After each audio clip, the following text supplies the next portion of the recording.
আসসালামু আলাইকুম। সংবাদে আপনাদের সবাইকে স্বাগত জানাচ্ছি। আমি ফিরোজ তোহা। শুরুতেই আরবে কেবলস সংবাদ শিরোনাম।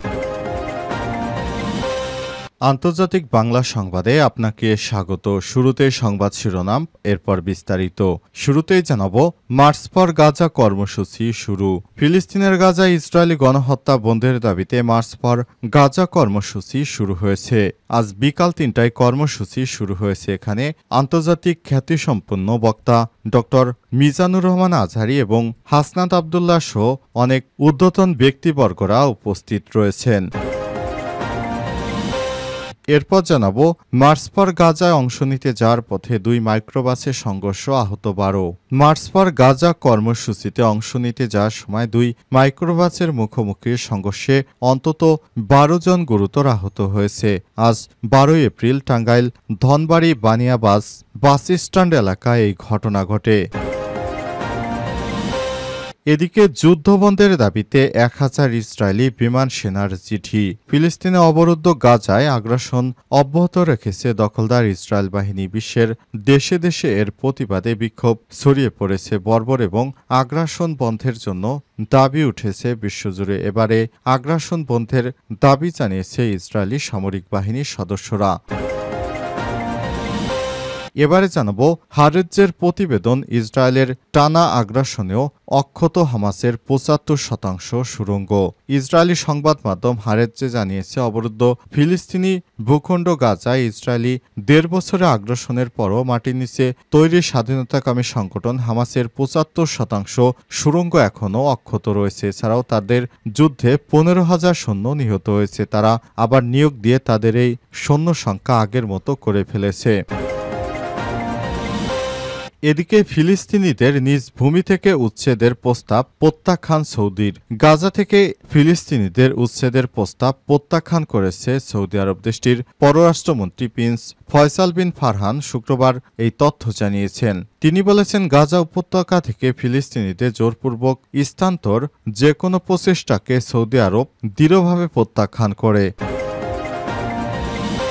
এবং সর্বশেষ জানাবো, ওয়াকফ আইনের প্রতিবাদে বিক্ষোভ, পুলিশের সঙ্গে সংঘর্ষে উত্তাল ভারতের মুর্শিদাবাদ। বিভিন্ন জায়গায় ১৪৪ ধারা জারি, গ্রেপ্তার ১১৮। ভারতে বিতর্কিত মুসলিমদের জন্য ওয়াকফ আইনের প্রতিবাদে বিক্ষোভে উত্তাল ভারতের পশ্চিমবঙ্গের মুর্শিদাবাদ। পুলিশের সঙ্গে মুসলিম বিক্ষোভকারীদের সংঘর্ষে একজন গুলিবিদ্ধ হয়েছে বলে জানিয়েছেন স্থানীয়রা। এই ঘটনার পর ১১৮ জনকে গ্রেপ্তার করেছে পুলিশ। প্রিয় দর্শক, এতক্ষণ শুনছিলেন সংবাদ শিরোনাম, এবারে বিস্তারিত। তবে তার আগে বন্ধুরা, অনুরোধ থাকবে সংবাদটিতে একটি লাইক দিন। এই চ্যানেলে আপনি নতুন হয়ে থাকলে আমাদের সংবাদটি দেখতে দেখতে চ্যানেলটি সাবস্ক্রাইব করে রাখুন। কমেন্ট করে বন্ধুরা আপনার মূল্যবান মতামত জানিয়ে দিন আপনি বিশ্বের কোন দেশ থেকে বা বাংলাদেশের কোন স্থান থেকে আমাদের সংবাদটি দেখছেন এবং শুনছেন। এবারে বিস্তারিত।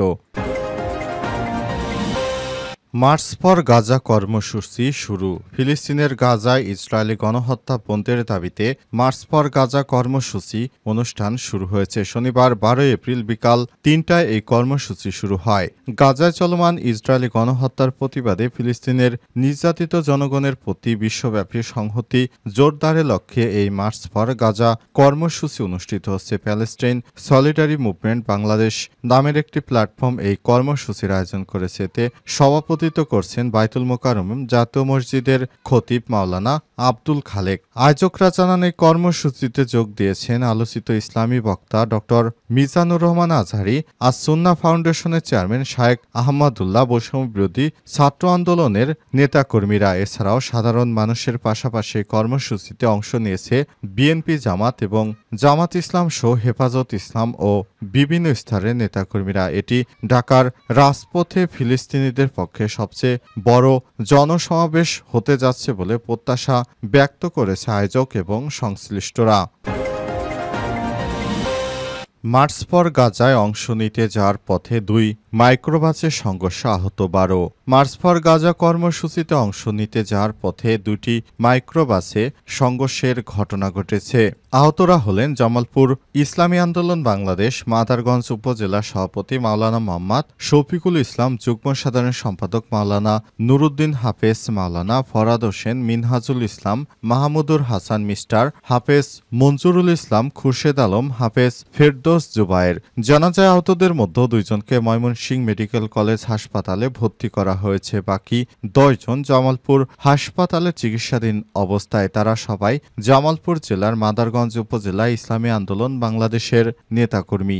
স্থানীয় এবং পুলিশ সূত্র থেকে জানা গেছে, শনিবার সকালে মার্চ ফর গাজা কর্মসূচিতে অংশ নেওয়ার জন্য মাদারগঞ্জ উপজেলা থেকে ইসলামী আন্দোলন বাংলাদেশ এবং মাদারগঞ্জ উপজেলা একটি টিম যাত্রা শুরু করে সকালের দিকে টাঙ্গাইলের ধনবাড়ী উপজেলা বানিয়াবাজার বাস স্ট্যান্ড এলাকায় পৌঁছালে বিপরীত দিক থেকে আসা আরেকটি মাইক্রোবাসের সঙ্গে সংঘর্ষ হয়। এতে 12 জন যাত্রী গুরুতর আহত হয়েছে। পরে স্থানীয়রা তাদের উদ্ধার করে জামালপুর হাসপাতালে নিয়ে যায়। সেখান থেকে 2 জনকে উন্নত চিকিৎসার জন্য ময়মনসিংহ মেডিকেল কলেজ হাসপাতালে নেওয়া হয়েছে। এ বিষয়ে ধনবাড়ী থানার ভারপ্রাপ্ত কর্মকর্তা ওসি এস.এম. শহীদুল্লাহ বলেছেন, শনিবার সকালে বানিয়াচান এলাকায় একটি দুর্ঘটনা ঘটে।